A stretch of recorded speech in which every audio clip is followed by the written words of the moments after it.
Hey guys, welcome back to my channel. My name's Melissa, and if you're new and stopping by for the first time, welcome.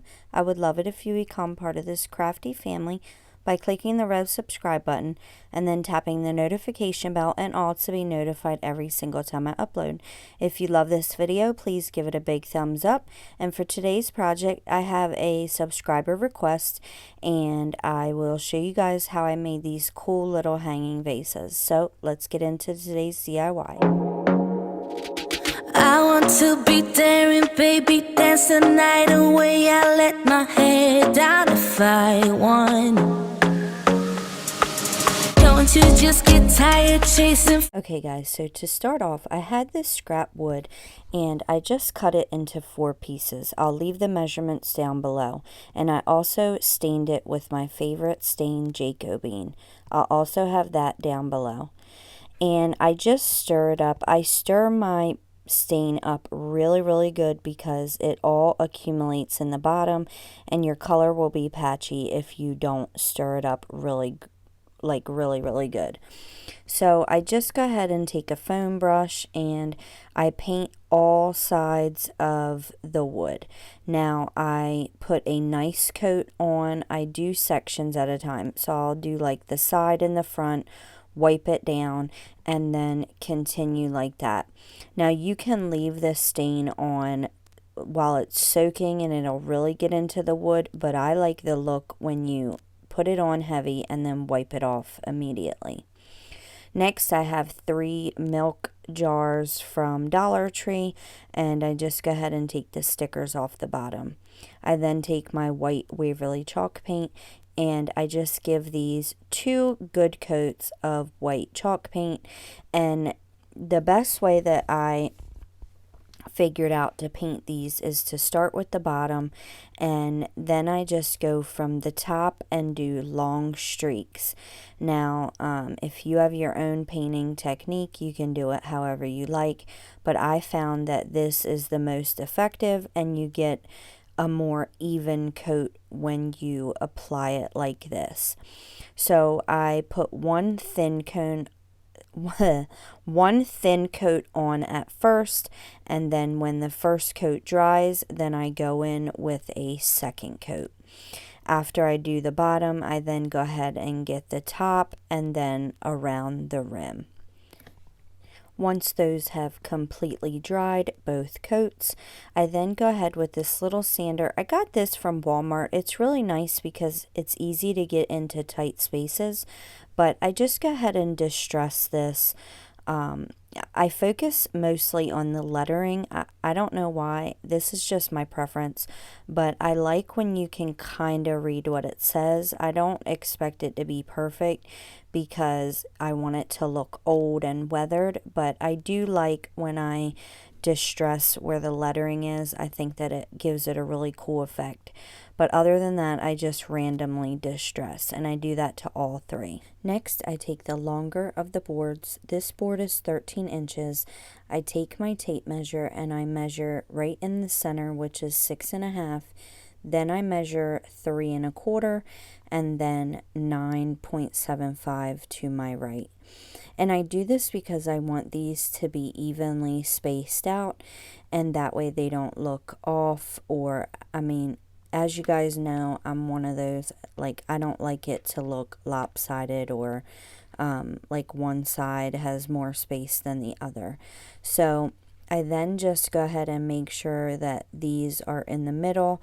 I measure my board and I put a dot right in the middle, and then I just continue. Like, my first dots were just to get them in place, and then after that I make sure that they're all centered. After I make my marks, I go ahead and take my drill bit. I'll leave what size drill bit I used in the description box as well. And don't worry, you guys, my hands are not in the way.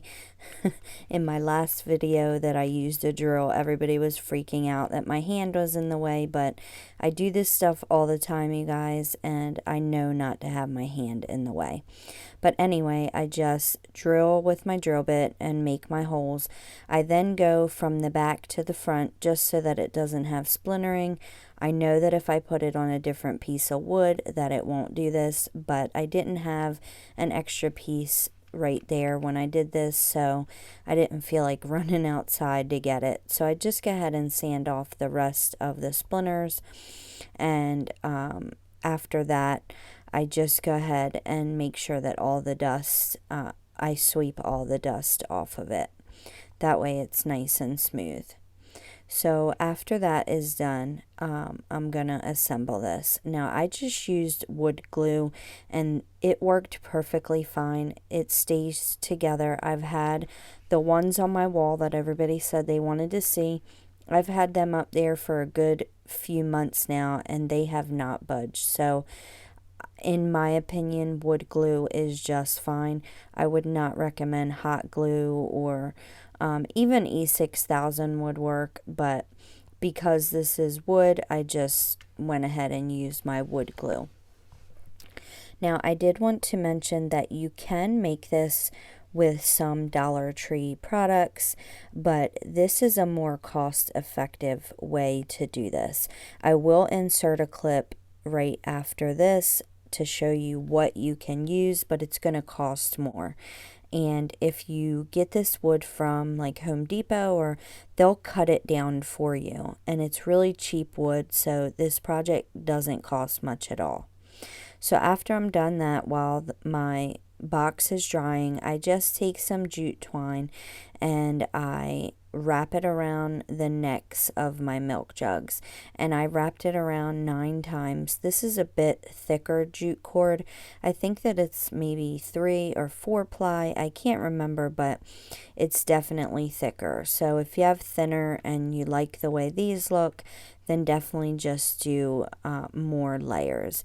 So I just put a dab of hot glue on the top and I wrap all the way down to the bottom and then glue the bottom. There was no need to glue in between the top and the bottom. Next, after I have them all done, I take my lighter, and I hate the little strings that come off the jute, so I just go ahead and burn them off. I also like the look that it gives. It just makes it look older because it kind of gives it like, you know, a black tar look on it. I don't know how to explain it, but I think it looks really cool. It looks old, and I like that effect. Plus those strings get burnt off. Next, I take some thinner jute cord and I just measure out, well, I didn't measure, I just pulled out some long pieces, and I have 6 of those. So next I just take a ruler, and I wanted to mark the middle of these jars. That way when I go to glue the twine that's going to hang them, that these can be even. When I previously did this, I did not mark it, and I kept having to adjust them because they just weren't centered. So I knew this time around that this would be my best bet. So after I have my marks, I just go ahead and run a bead of hot glue right where I put my mark, and stick my twine on one side and then the other side. And I repeat this for all 3 milk jugs. So after these are dry, I just go ahead and take some blue painter's tape, and I tape off the ends. I did not make the holes in the wood very large, because if you do, your knots aren't going to hold up. Your knot will go right through the hole. So I just go ahead and tape it up, and that way I can get both of these pieces through the holes pretty easily. So after I have these taped up, I just take a little wet paper towel and dust off the rest of that sawdust that was on there. And I take my white Waverly chalk paint, and I just distress and dry brush the edges. Now, this part is optional. It's up to you. I like it both ways. I like it with and without, so it's totally your preference. Now, the one on my walls were gray stain, and I wanted to switch these up a little bit, and that's why I showed you both. The gray ones I had previously made, and I wanted to make a new set with my new favorite stain, Jacobean, so that's why I did it in this color, but again, it's your preference. So after my dry brushing is dried, I go ahead and start assembling it. So I just take the edges, I push it through the holes, I get it where I want it, and then I make a knot like you're tying a shoe, and then I wrap it around into like a loop. Now, I personally like the way the loops look. If you don't like it, all you have to do is just cut off the end and then cut the loops, and you'll just have your knot at the top. But again, I like the way the loops look. I don't know why. It just looks more rustic to me. So I just go ahead and adjust these. They're really easy to adjust if they are like facing a different way.